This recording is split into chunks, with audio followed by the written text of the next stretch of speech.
Hello everyone, hey guys. आज है 24 मई 2020, 24 मई 2020 के इस अच्छे से प्यारे से सेशन में मैं आपका वेलकम करती हूँ। करंट अफेयर का वीडियो है दोस्तों। कंप्यूटर का वीडियो बनाने की बात चल रही है एक दो दिन से, और मैं सोच रही हूँ कि थोड़ा सा आप लोगों को बताऊँ कि आजकल मेरे थोड़े से हेल्थ इश्यूज़ चल रहे हैं, और आई प्रॉमिस यू ऑल कि मैं आपको कल के दिन यानी कि मंडे को वीडियो बना के कंप्यूटर का भी दूंगी। मेरी आप लोगों से रिक्वेस्ट है कि प्लीज़ क्यूसिल को ज़रूर सब्सक्राइब करें। नए लोगों से रिक्वेस्ट है क्यूसिल को ज़रूर सब्सक्राइब करें, और जिन्होंने अभी हमारे क्यूसिल को सब्सक्राइब किया है और जितने भी हमारे सब्सक्राइबर हैं, हम सबको दिल से थैंक्स करते हैं। थैंक यू सो मच आप लोगों का। दोस्तों, क्यूसिल को सब्सक्राइब करते वक्त बेल आइकन को भी हिट कर लें ताकि हर नोटिफिकेशन आपको टू द टाइम मिले और आपको जो बेनिफिट है वो भी पूरा मिले। इस चैनल से आपको निश्चित ही लाभ होगा। तो वीडियो अगर पसंद आए तो आप लाइक और शेयर प्लीज़ ज़रूर करें। जब वॉच करें तो एक तो ध्यान से कम्प्लीटली सुने, ये मेरी आप लोगों से पहली रिक्वेस्ट है। वीडियो को कंप्लीट और ध्यान से सुने। दूसरी आप लोगों से ये रिक्वेस्ट है कि जब वॉच करें, आपको अच्छा लगे वीडियो, लाइक करें, और जब कंप्लीट वॉच कर लें तब आप उसे शेयर करें, ताकि आप पहले सीखें, उसके बाद उसे कंप्लीट वॉच करके शेयर कर दें। तो ये मेरी आप लोगों से रिक्वेस्ट है। दोस्तों, मैं टेस्ट सीरीज़ का आगाज़ करना चाहती हूँ कि टेस्ट का प्रोसेस बनाऊँ, व्हाट्सएप ग्रुप में आप लोगों के टेस्ट लूँ। हफ्ते में एक टेस्ट लिया जाए, जिससे कि आप लोगों की जो एबिलिटी है वो चेक होती रहे टाइम टू टाइम। तो ये मेरा इनिशिएटिव लेने का इरादा है। आप बताइए ये कैसा है। पहले भी करती थी मैं, लेकिन अभी मैंने बीच में कुछ छोड़ दिया था। संडे के दिन एक टेस्ट रखना चाहती हूँ करंट अफेयर का।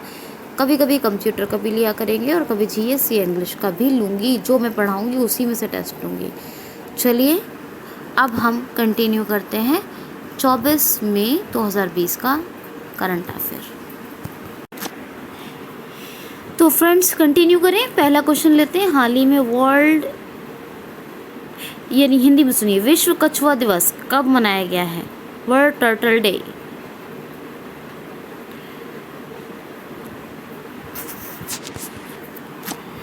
तो विश्व कछुआ दिवस कब मनाया गया है? World turtle day.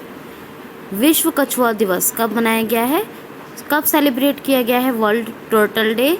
तो वर्ल्ड टर्टल डे दोस्तों ये मनाया गया है 23 मई को, 23 मई को। अब ये क्यों मनाया जाता है विश्व कछुआ दिवस?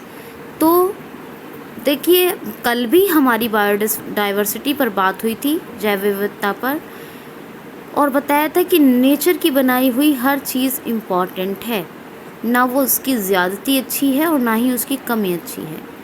तो कछुओं को उनके प्राकृतिक आवासों में संरक्षित करने के लिए और उनके प्राकृतिक आवासों को संरक्षण देने के लिए ये मनाया जाता है क्या? वर्ल्ड टर्टल डे यानी विश्व कछुआ दिवस।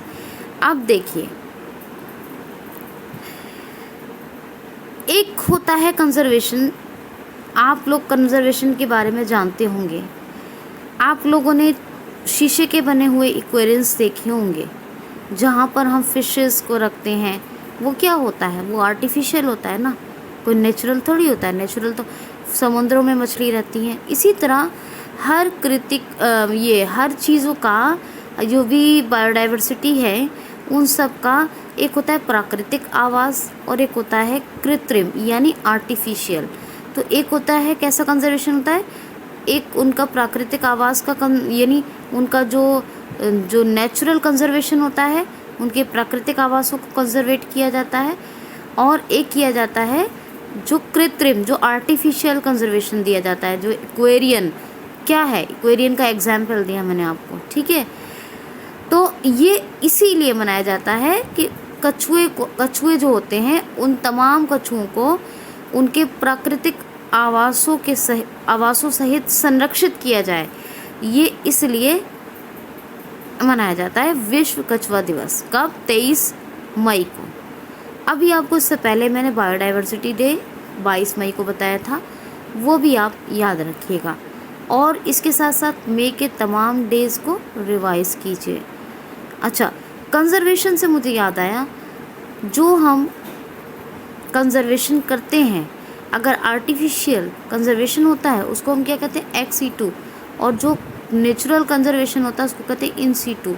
तो ये दो कंजर्वेशन के टर्म होते हैं, ठीक है, ये भी आप अपने माइंड में रखें।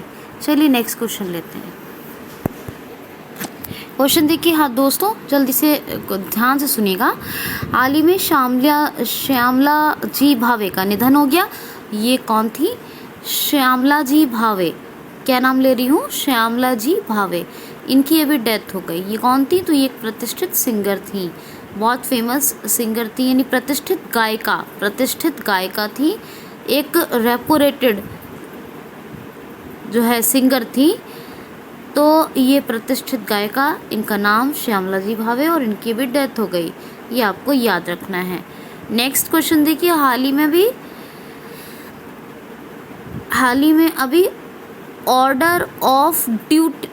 टूर ऑफ ड्यूटी नाम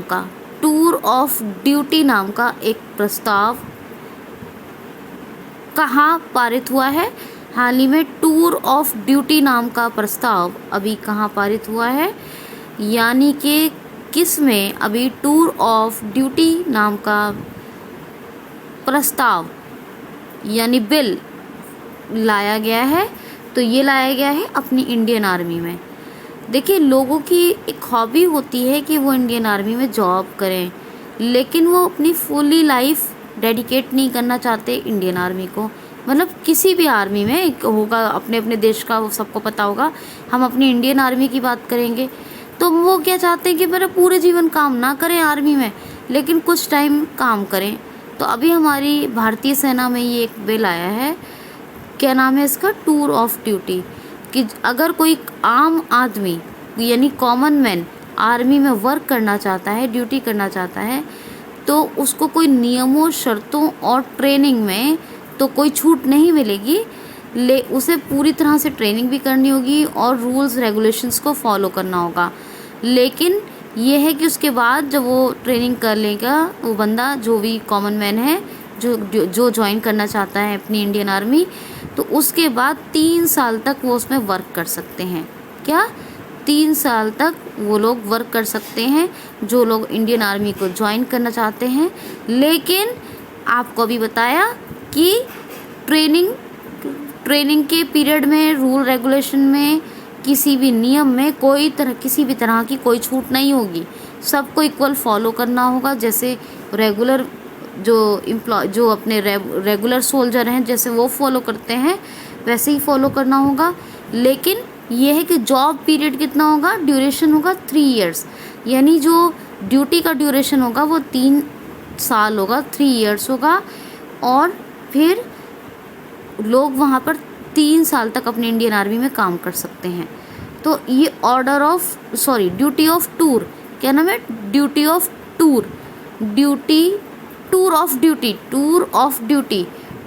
टूर ऑफ ड्यूटी क्या नाम है इसका? Tour of duty. तो टूर ऑफ ड्यूटी नाम का अभी एक क्या आया है? बिल पारित हुआ है। अपनी इंडियन आर्मी में जो लोग काम करना चाहते हैं उन लोगों के लिए ये लाया गया है भारतीय सेना में। कौन सा बिल? क्या नाम है इसका? टूर ऑफ ड्यूटी या टूरिस्ट ऑफ ड्यूटी। पूरा नाम जो सही है इस बिल का याद रखिएगा, टूरिस्ट ऑफ ड्यूटी ये नाम है इस विधेयक का। ये पारित हुआ है अभी अपनी इंडियन आर्मी में, आम लोग कैसे वर्क कर सकते हैं उसके लिए। ठीक, फिर से बता रही हूँ, टूरिस्ट ऑफ ड्यूटी बिल्कुल याद रखिएगा, tourist of duty. Next question देखिए, हाल ही में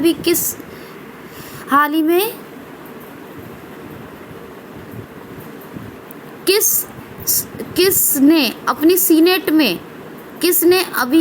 सीनेट में चीनी फरहमों को डिलीट करने के लिए एक बिल पारित किया है? किसने अपनी सीनेट में चीनी फरहमों को डिलीट करने के लिए एक बिल पारित किया है? चीनी फरहम, अब समझ जाइएगा, चीनी शुगर वाला चीनी नहीं है एक्चुअली। तो अभी सुनिए, हाल ही में अभी किस देश ने अपनी सीनेट में चीनी फरहमों को डिलीट करने के लिए बिल पारित किया है? तो ये अभी अमेरिका ने अपनी सीनेट में एक बिल पारित किया है, यूएसए ने। और क्या कि अमेरिकन स्टॉक एक्सचेंज में जो भी चाइनीज़ कंपनियां थी, जो रजिस्टर्ड चाइनीज़ कंपनियां थी अभी तक, तो उनको हटाया जा रहा है और अब किसी भी चाइनीज़ कंपनी को लिस्टेड नहीं किया जाएगा अमेरिकन स्टॉक एक्सचेंज में। तो ऐसा एक बिल पारित हुआ है अमेरिकन गवर्नमेंट के द्वारा अमेरिकन सीनेट में। ठीक है, समझ गए ना आप लोग। अमेरिकन सीनेट में एक बिल पारित हुआ है, अमेरिकन गवर्नमेंट एक बिल लाई है। वो क्या बिल है कि अमेरिकन स्टॉक एक्सचेंज में, यानी अपने जो उनका जो अमेरिकन स्टॉक एक्सचेंज है यूएसए का, वहाँ पे जो भी अभी तक की चाइनीज़ कंपनीज़, मतलब जो भी चाइनीज़ फर्म थी, वो तमाम कंपनीज़, बड़ी बड़ी कंपनीज़ भी होंगी, तो उन सब को जो रजिस्टर्ड थी हटाया जा रहा है। और अब किसी भी नई कंपनी को वहाँ अमेरिकन स्टॉक एक्सचेंज में जगह नहीं दी जाएगी, यानी लिस्टेड नहीं किया जाएगा, लिस्टेड नहीं किया जाएगा। अब ये कब तक के लिए है, कितना लंबा चलेगा, क्या होगा, वो सब नहीं पता। अभी जितना आया है वो सुनना है आपको कि फ़िलहाल अमेरिकन सीनेट ने ये बिल पारित कर दिया है। और इसमें क्या है कि अभी अमेरिकन स्टॉक एक्सचेंज से सारी चाइनीज़ फर्म जो कंपनीज़ हैं उनको हटाया जा रहा है और किसी नई कंपनी को अभी लिस्टेड नहीं किया जाएगा। बस इतना अभी आपको याद रखना है, ये याद रखिए। नेक्स्ट क्वेश्चन देखिए, हाल ही में ऑर्डर ऑफ मी नाम का एक नया ऐप किसने लॉन्च किया है?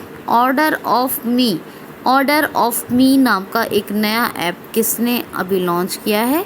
ऑर्डर ऑफ मी नाम का एक नया ऐप किसने लॉन्च किया है? तो ये है पतंजलि। आप सब लोग जानते हैं इसको, क्या नाम है इसका? पतंजलि।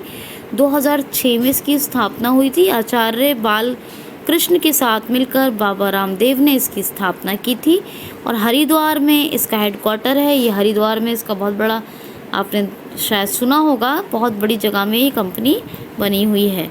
बहुत बड़ा हेडक्वार्टर है इसका, मेन हेडक्वार्टर हरिद्वार में। क्या नाम है? पतंजलि।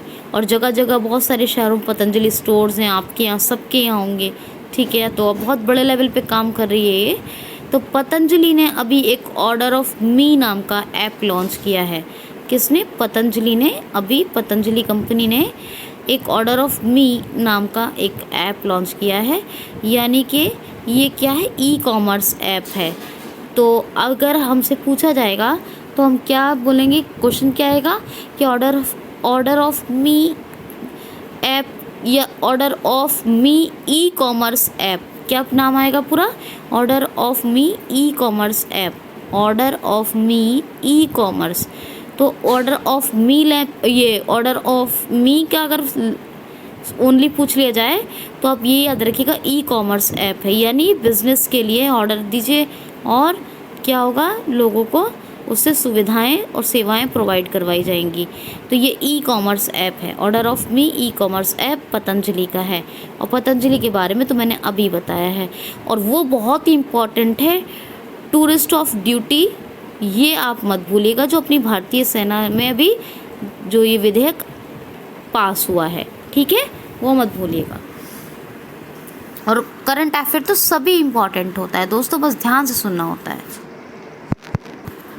एक मोस्ट इम्पॉर्टेंट क्वेश्चन देखिए, हाल ही में अभी डॉक्टर हर्षवर्धन को किस कार्यकारी बोर्ड का नया अध्यक्ष अपॉइंट कर दिया गया है या नियुक्त कर दिया गया है? हाल ही में अभी किस कार्यकारी बोर्ड का डॉक्टर हर्षवर्धन को नया अध्यक्ष बना दिया गया है? यानी आप चयनित कर लिए गए हैं या नियुक्त कर दिया गया है, बात तीनों का मतलब ये बना दिया गया है एक ही है। डॉक्टर हर्षवर्धन ये हमारे प्रेजेंट टाइम पर स्वास्थ्य मंत्री हैं। कौन है? प्रेजेंट टाइम पर स्वास्थ्य मंत्री हैं डॉक्टर हर्षवर्धन। और ये अभी मैंने आपको थोड़े दिन पहले ही बताया था कि WHO का जो कार्यकारी बोर्ड है, कार्यकारी पैनल है WHO का, वर्ल्ड हेल्थ ऑर्गेनाइजेशन का, इसमें भारत शामिल हुआ और भारत के साथ कई कंट्रीज़ शामिल हुई हैं। तो ये जब अपना इंडिया शामिल हुआ है तो पूरे कार्यकारी बोर्ड के एक अध्यक्ष अपॉइंट किए गए हैं और इसके अध्यक्ष नियुक्त कौन हुए हैं? अपने स्वास्थ्य मंत्री डॉक्टर हर्षवर्धन। तो अभी डॉक्टर हर्षवर्धन को बना दिया गया है नया अध्यक्ष, ये चयनित हो गए हैं नए अध्यक्ष WHO के कार्यकारी बोर्ड के। वर्ल्ड हेल्थ ऑर्गेनाइजेशन इम्पॉर्टेंट तो हमेशा रहता है, आपको बताया भी है कि स्थापना कब हुई है इसकी, 7 अप्रैल 1948। टेड्रोस अधानोम गिब्रेयेसस ये इसके हेड हैं, जिनेवा स्विट्जरलैंड में हेड क्वार्टर है, ये आप याद रखिएगा। नेक्स्ट क्वेश्चन देखिए, हाल ही में बुखार क्लिनिक्स की शुरुआत अभी किस राज्य सरकार ने की है? किस राज्य सरकार ने अभी बुखार क्लिनिक्स की स्थापना की है? कैसे भी क्वेश्चन आ सकता है। बुखार क्लिनिक की स्थापना अभी किस राज्य सरकार ने की है? तो मध्य प्रदेश राज्य सरकार ने।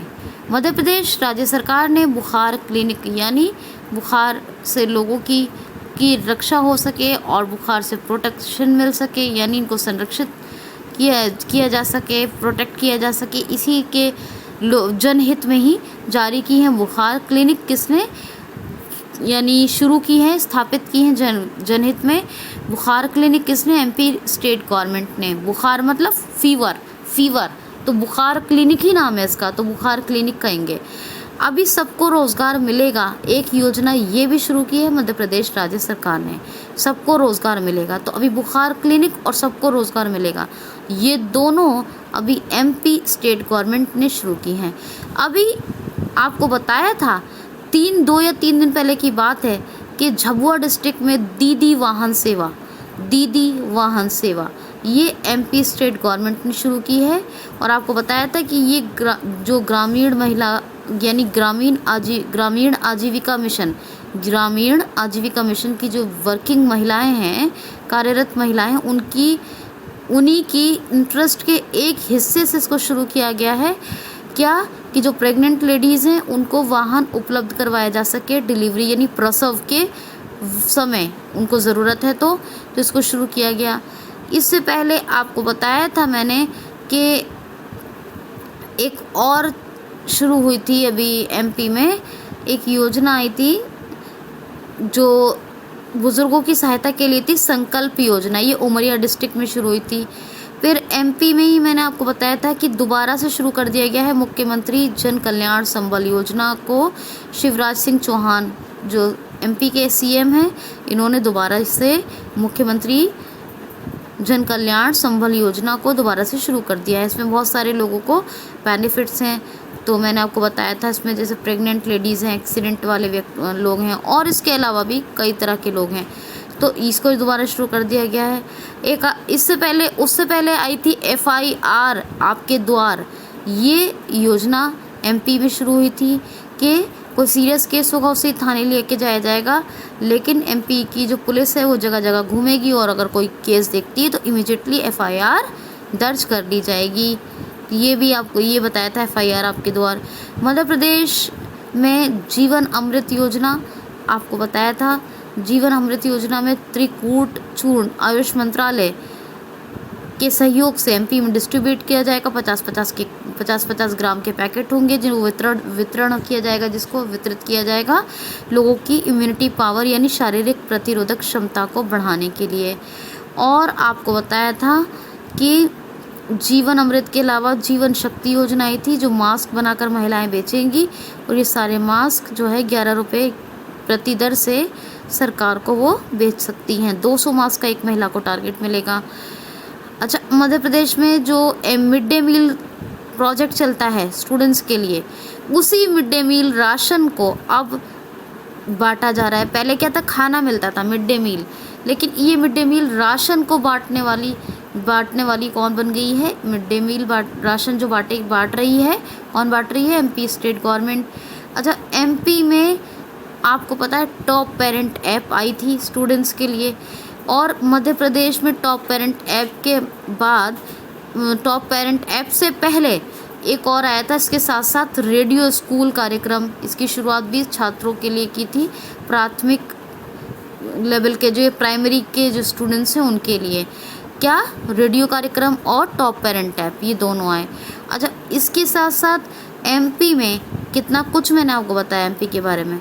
अच्छा, इसके अलावा जो MP में मिर्च महोत्सव, तानसेन महोत्सव, ये भी शुरू हुआ था। इसके अलावा MP में कर्मवीर पुरस्कार एमपी स्टेट पुलिस के लिए शुरू किए गए थे। कौन से करमवीर पुरस्कार एमपी की पुलिस को सम्मानित करने के लिए शुरू किए गए थे। शुरू किया मतलब इनको देने की घोषणा की गई कि इनको करमवीर पुरस्कार मिलेगा। किसको? एमपी स्टेट पुलिस को।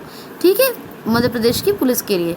एमपी की सबसे ज़्यादा ख़राब हालत है शिशु मृत्यु दर में, सबसे अच्छी हालत है नागालैंड की।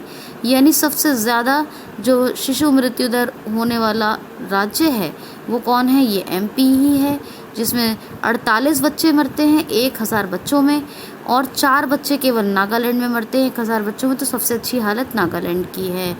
मध्य प्रदेश में पेंच, कान्हा, संजय, सतपुड़ा वन विहार, बांधवगढ़, माधव, ये सारे नेशनल पार्क हैं। पन्ना और पेंच जिसमें से मध्य प्रदेश और महाराष्ट्र में दोनों में फैला हुआ है। इसके अलावा संजय गांधी नेशनल पार्क महाराष्ट्र में है, और संजय है एमपी में। ये आपको याद रखना है। आपको चीफ मिनिस्टर के बारे में पता हो गया, इनका नाम क्या है मैंने अभी बताया था, शिवराज सिंह चौहान। गवर्नर लालजी टंडन है, और भोपाल जो है वो कैपिटल है एमपी की। इसके अलावा इंदौर को अभी 5 जो कचरा मुक्त शहरों की लिस्ट आई है, जो एक रिपोर्ट आई है भारत की, उसमें इंदौर को शामिल किया गया है एमपी के। तो कैसा लगा आपको ये क्वेश्चन? और इसके अलावा यही तरीके से हर करंट अफेयर को रिवाइज करते जाइए और वीडियो को कंप्लीट सुनते जाइए। नेक्स्ट क्वेश्चन देखिए। हाल ही में अभी फिक्की के लेडीज़ ऑर्गेनाइजेशन यानी महिला संगठन की नई अध्यक्ष कौन बनाई गई हैं? हाल ही में अभी फिक्की के महिला संगठन या फिक्की लेडीज़ ऑर्गेनाइजेशन की नई अध्यक्ष कौन बनाई गई हैं? तो ये बनाई गई हैं जानवी। ठीक है, जानवी नाम याद रखिए इनका। जानवी पूरा नाम मैं आपको देख के बताऊंगी, मैंने सुबह पढ़ लिया, लेकिन उसके बाद मैं पूरा नाम, फर्स्ट नेम याद रखिए जानवी नाम है इनका, और इनका सरनेम भी है एक, वो भी मैं बताऊंगी आपको, लेकिन फर्स्ट नेम याद रखेंगे जानवी। वैसे फिक्की की अध्यक्ष कौन है? संगीता रेड्डी हैं। संगीता रेड्डी ये फिक्की की अध्यक्ष हैं, और जो फिक्की का महिला ऑर्गेनाइजेशन है यानी लेडीज़ ऑर्गेनाइजेशन, उसकी कौन अध्यक्ष बन गई हैं? जानवी। तो जानवी इनका फर्स्ट नेम याद रखिए, सरनेम भी है इनका। तो फर्स्ट नेम के साथ साथ सरनेम भी मैं आपको बताऊंगी, लेकिन फर्स्ट नेम याद रखेंगे तो ऑप्शन में आपको जब क्वेश्चन आएगा तो भी आपको लगाने में कोई दिक्कत नहीं होगी आंसर को। जानवी नाम है। ठीक है।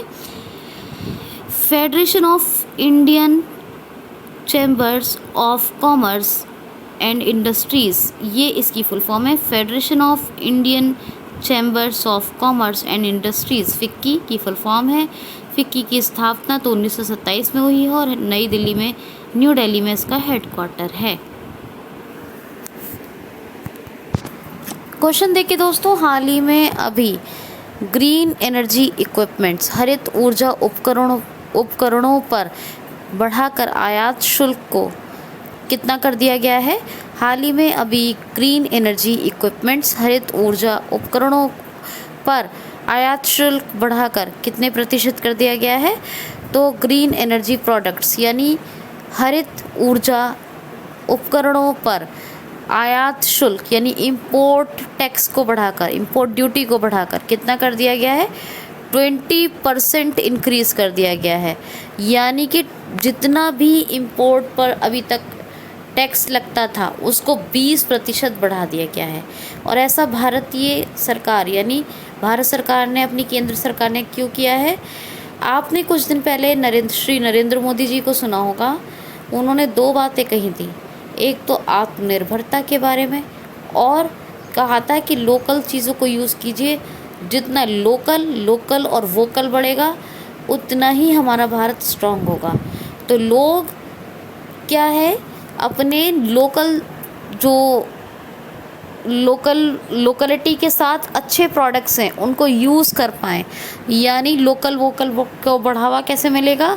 कि जो लोकल में जो क्वालिटेटिव प्रोडक्ट्स हैं, जिनकी मतलब जिनका जो एक ब्रांड है, लोकल लेवल का ब्रांड है, उसी लोकल लेवल के ब्रांड को, ब्रांड कहाँ का? लोकल लेवल का, जो लोकल ब्रांड है वो उनको यूज़ करें, और इससे लोकल से इस वोकल को बढ़ावा मिलेगा। यानी कि निजी चीज़ें हैं जो अभी लॉकडाउन 4.0 आया था, उन्होंने क्या कहा था कि अपने अपने एरिया की जो बेस्ट चीज़ें अगर आप वो यूज़ करेंगे तो अपने अपने एरिया का डेवलपमेंट होगा। एरिया से मतलब अपने स्टेट या अपने शहर, सिर्फ इतना, ठीक है। तो ये एक बात कही गई थी कि अर्थव्यवस्था के लिए अच्छा कदम हो सकता है, अगर आप लोकल यूज़ करेंगे तो आप वोकल अपने आप बढ़ जाएगा, ठीक है ना। तो इसी को लोग ज़्यादा से ज़्यादा निजी उपकरणों को प्रयोग करें, लोकल चीज़ों को इस्तेमाल करें। लोकल का मतलब घटिया बिल्कुल नहीं है, लोकल का मतलब है आसपास के, ठीक है। तो चीज़ों का इस्तेमाल करें। तो यही आसपास के जो भी ब्रांड्स आपके अपने एरिया या शहर के हैं उनको, तो उससे क्या होगा कि आपके देश का विकास होगा, हमारे देश का, अपने भारत का विकास होगा। तो यही उद्देश्य से आयात शुल्क को 20% बढ़ा दिया गया है। जो इम्पोर्ट ड्यूटी लगता था वो 20% बढ़ गया है।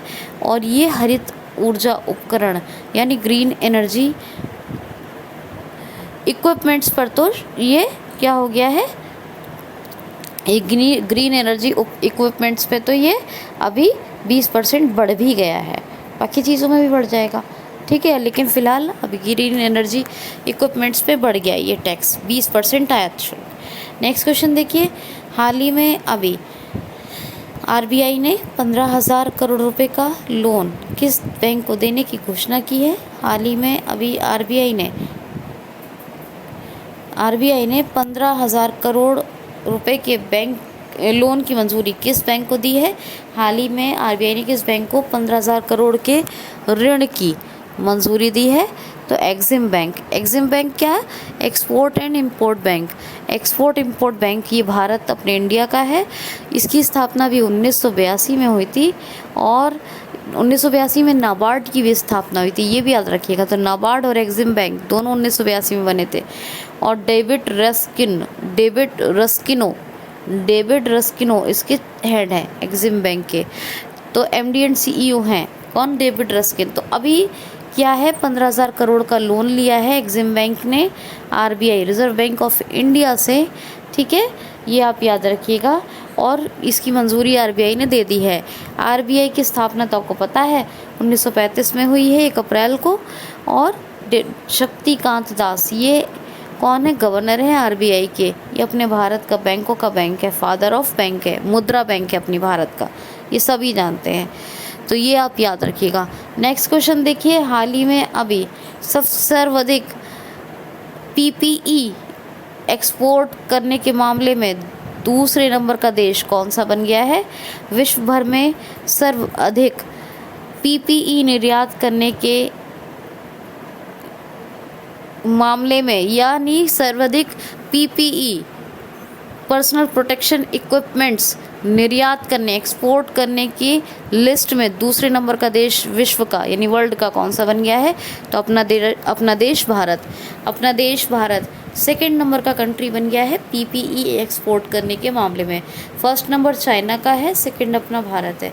तो अभी जितने भी पर्सनल प्रोटेक्शन इक्विपमेंट्स बन रहे हैं वो उन सबको निर्यात करने के इस लिस्ट में दूसरा नाम अपने देश भारत का है, पहला चाइना का है, ये याद रखिएगा, ठीक है। ओके, नेक्स्ट क्वेश्चन देखिए,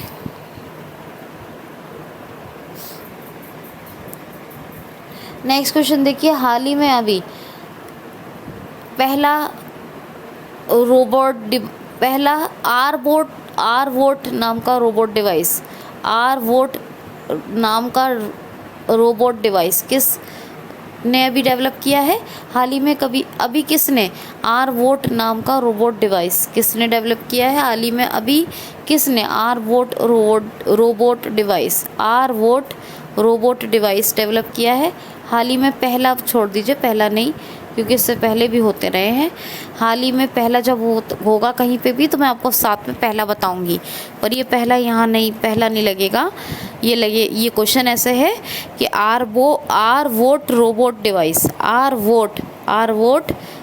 डिवाइस अभी किसने डेवलप किया है, किसने विकसित किया है। तो इंडियन रेलवे ने कोरोना वायरस से संरक्षण देने के लिए, पेशेंट्स को सही डिलीवरी देने और ज़रूरत की चीज़ें पहुंचाने के लिए, देखभाल करने के लिए आर-वोट, क्या नाम है, आर-वोट नाम का एक रोबोट विकसित किया है। किसने? अपने इंडियन रेलवे ने। और इंडियन रेलवे का ये जो दक्षिण मध्य रेलवे है, दक्षिण मध्य साउथ सेंट्रल रेलवे, इसका हेडक्वार्टर कहाँ है? सिकंदराबाद में।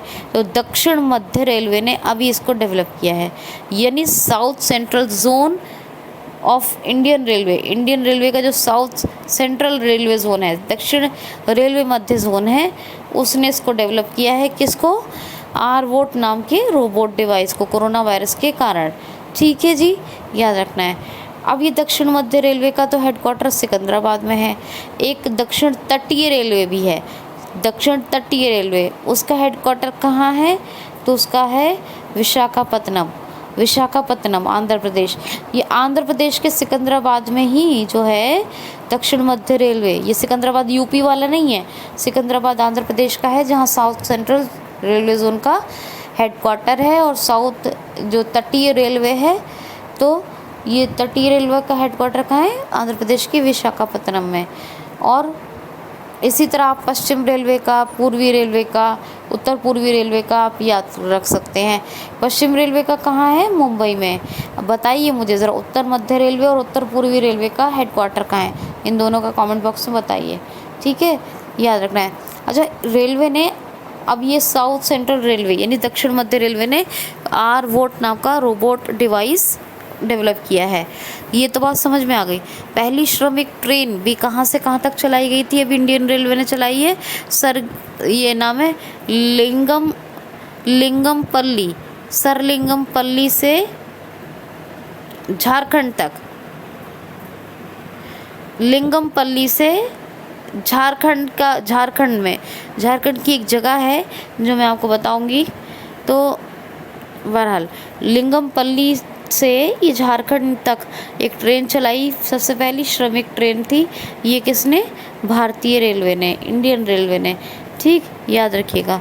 इंडियन रेलवे ने अभी आपको बताया था 2-3 दिन पहले, कल परसों की बात है, पहला इलेक्ट्रिक लोकोमोटिव का संचालन करना शुरू किया है।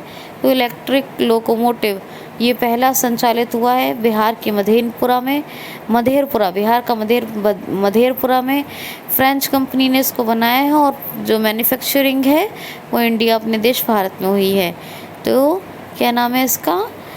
इलेक्ट्रिक लोकोमोटिव, ये अभी पहला भारत ने। ठीक है, याद रखना है। और जो ये जो बिहार के का जो इलेक्ट्रॉनिक बॉक्स है, इलेक्ट्रिक बॉक्स, उसमें इसको बनाया गया था मधेरपुरा का। अच्छा, चितरंजन बॉक्स भी है उस चितरंजन बॉक्स, ये पहला ऐसा नंबर 1 का एक्सपोर्टर बनाया है लोकोमोटिव को एक्सपोर्ट करने के मामले में। जो इलेक्ट्रिक लोकोमोटिव पूरे वर्ल्ड में एक्सपोर्ट करने के मामले में पहले नंबर का चितरंजन बॉक्स बना है। ठीक है, ये जो एक्सपोर्ट करेगा किसको? पूरी दुनिया भर में किसको? इलेक्ट्रिक लोकोमोटिव को। तो ये भी आप याद रखिएगा। ठीक है। और पहले स्वतंत्रता के बाद पहले रेलवे मंत्री कौन बने थे? तो जॉन मथाई। और अभी कौन है? पीयूष गोयल है। और इन्होंने ही ये डेवलप किया है, मतलब साउथ सेंट्रल जोन रेलवे में डेवलप हुआ है आरवोट नाम का अस्पताल में देखभाल करने के लिए रोबोट डिवाइस। ठीक है जी। क्वेश्चन देखिए दोस्तों, हाल ही में किस राज्य सरकार ने अपने यहाँ सभी खेल परिसरों और स्टेडियम्स को खोलने की आज्ञा दे दी है? हाल ही में किस स्टेट गवर्नमेंट ने अलाउ कर दिया है कि अपने राज्य के सभी खेल परिसर और स्टेडियम खोले जा सकते हैं? तो ऐसा हरियाणा सरकार ने किया है। हरियाणा वो पहला राज्य बना है भारत का लॉकडाउन के बाद, जो लॉकडाउन तो अभी भी चल रहा है पर फिर भी हरियाणा वो पहला राज्य बना है जिसने सभी क्रिकेट परिसरों या खेल परिसरों या खेल स्टेडियम, जितने भी खेल होते हैं, इनके जो बिल्डिंग्स यानी इनके जो स्टेडियम्स बने होते हैं, इनके जो परिसर बने होते हैं, इन तमाम परिसरों और स्टेडियम्स को खोलने के लिए जो आज्ञा दे दी है हरियाणा राज्य सरकार ने। हरियाणा के बारे में तो अभी ऊपर भी बताया था, हरियाणा की कैपिटल सब बताई थी। सत्यदेव नारायण आर्य गवर्नर हैं। ठीक है, कैपिटल और चीफ मिनिस्टर का नाम मुश्किल है नहीं, इसलिए नहीं बता रही हूँ। नेक्स्ट क्वेश्चन है, हाल ही में अभी दिल्ली राज्य उपभोक्ता विवाद निपटान का अध्यक्ष अभी किसको बनाया गया है? हाल ही में अभी दिल्ली राज्य विवाद निपटान आयोग का अध्यक्ष किसको बनाया गया है? हाल ही में अभी दिल्ली राज्य उपभोक्ता विवाद निपटान का अध्यक्ष किसको बनाया गया है? हाल ही में दिल्ली राज्य, ये दोनों एक का मतलब एक ही है, विवाद निपटान आयोग का हूँ, राज्य विवाद निपटान आयोग या राज्य उपभोक्ता राज्य उपभोक्ता विभाग निपटान आयोग, दोनों एक ही बात है। तो दिल्ली को अभी दिल्ली के जो राज्य विभाग विवाद निपटान आयोग, दिल्ली राज्य विवाद निपटान आयोग का अध्यक्ष किसको बनाया गया है?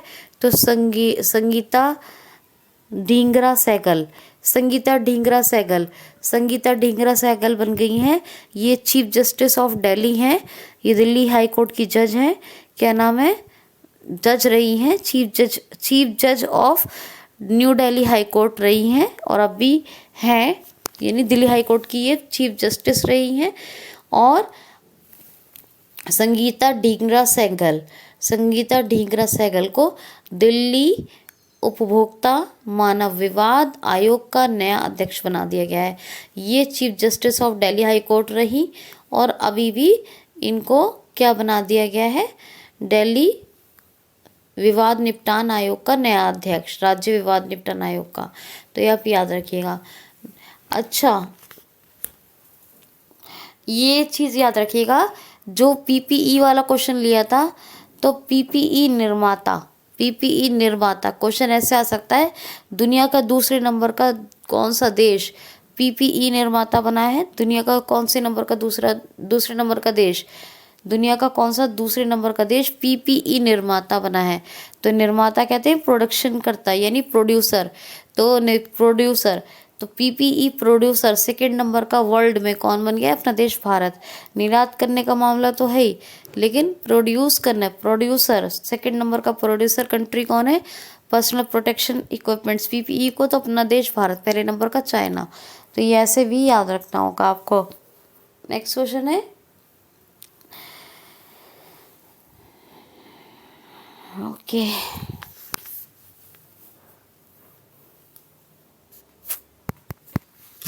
ज़रा एक क्वेश्चन सुनिए। हाल ही में अभी मधुमक्खी पालन के लिए केंद्र सरकार ने कितने करोड़ रुपए का आवंटन किया है? हाल ही में केंद्र सरकार ने मधुमक्खी पालन के लिए कितने करोड़ रुपए आवंटित किए हैं? तो मधुमक्खी पालन के लिए सेंट्रल गवर्नमेंट ने, केंद्र सरकार ने 500 करोड़ रुपए आवंटित किए हैं। कितने? 500 करोड़ रुपए आवंटित किए हैं मधुमक्खी पालन के लिए। केंद्र सरकार ने 500 करोड़ का आवंटन किया है। आपको पता है 20 मई को अभी बी डे, क्या, विश्व मधुमक्खी पालन दिवस मनाया गया है। तो मधुमक्खी पालन दिवस मनाया गया 20 मई को, और मधुमक्खी पालन दिवस के लिए मधुमक्खी पालन दिवस मनाया गया है। और मधुमक्खी पालन उद्देश्य से मधुमक्खी यानी बीस यानी मधुमक्खी पालन के लिए 500 करोड़ का आवंटन केंद्र सरकार ने अभी किया है। इसकी थीम याद रखिए, अगर ये 20 मई को मनाया गया है तो उसकी थीम है बी इंगेज्ड, वर्ल्ड बीज डे।